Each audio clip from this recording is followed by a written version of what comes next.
Bonjour tout le monde, je me présente Stéphane Provencher, propriétaire de Drummond Parcours, centre d'entraînement de parcours freerunning, trekking et Ninja Warrior situé à Drummondville.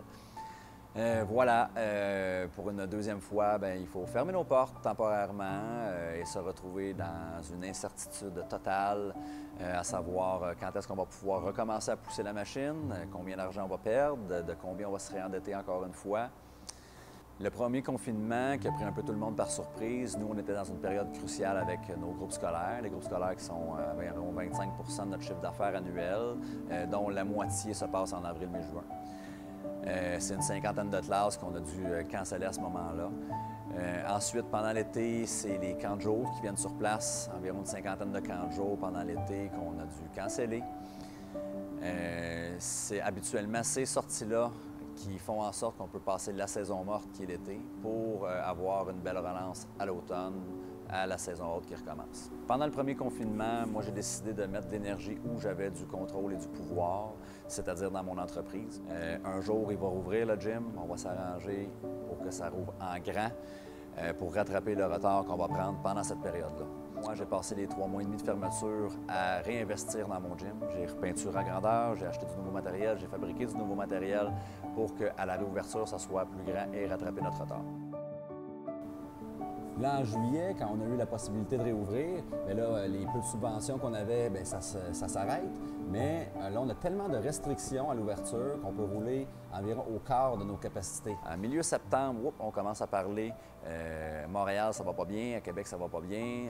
Là, on va tomber dans les zones rouges à Montréal et à Québec. À partir du moment où ils ont annoncé les zones rouges à Montréal et Québec et qu'ils ont commencé à dire au monde « Restez chez vous, sortez pas », tout le monde s'est mis à avoir peur. On a vu la moitié de la clientèle disparaître.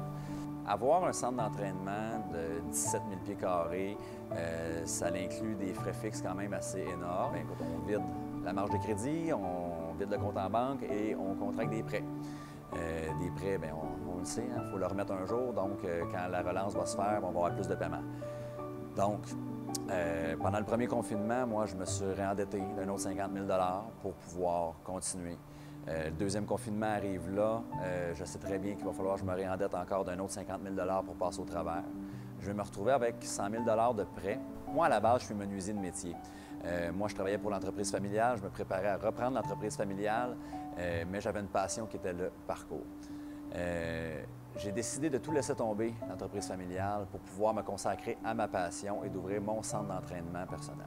Écoute, j'ai vendu ma maison, j'ai sorti mes REER, j'ai été chercher tout l'argent que je pouvais avoir pour contracter le moins de prêts possible pour pouvoir construire mon centre. Aujourd'hui, 5 ans plus tard, avec une business qui avait une montée fulgurante à toutes les années,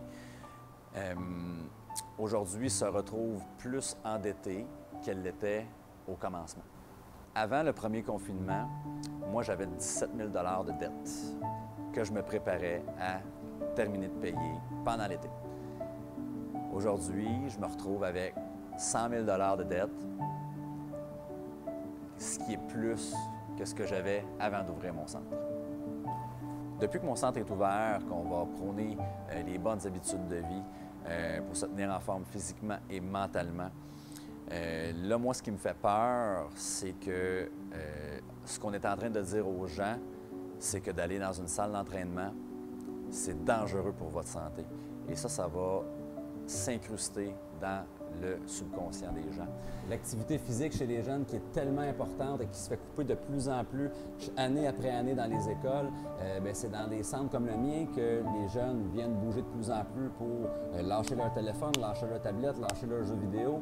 Là, on arrive dans la pire période de l'année où, même quand tout va bien, le nombre de dépressions, de suicides, tout ça augmente. Et il y a beaucoup de ces gens-là qui se servent du sport, qui se servent de l'entraînement pour passer au travers d'une situation difficile. Quand va revenir le temps de réouvrir les portes, le climat de peur qui a été installé depuis des mois va rester installé pendant des mois, voire des années. Donc, même si on peut rouvrir à 100 %, jamais qu'on va revoir 100 % de nos bénéfices pendant très longtemps. Puis si on continue à s'endetter comme ça pour s'entêter à garder notre business ouvert. On va tellement s'endetter qu'un jour, on ne sera plus capable de faire les paiements, donc c'est voué à la faillite directement. On nous amène des règles pas claires pour les entrepreneurs qui cherchent les bonnes informations, même en appelant directement à la source au gouvernement. Ils ont de la misère à nous donner les bonnes réponses. Souvent, ils n'ont pas de réponse à nous donner.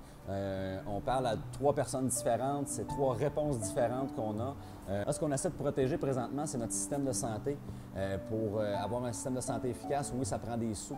Je suis persuadé que si on demandait à tous les entrepreneurs qui ont reçu des subventions jusqu'à présent, auraient préféré ne pas recevoir cette subvention-là, que cet argent-là serve pour les plus vulnérables, qui servent dans les hôpitaux, mais qu'on puisse continuer à rouler comme à l'habitude sans que nos clients aient peur de venir nous voir.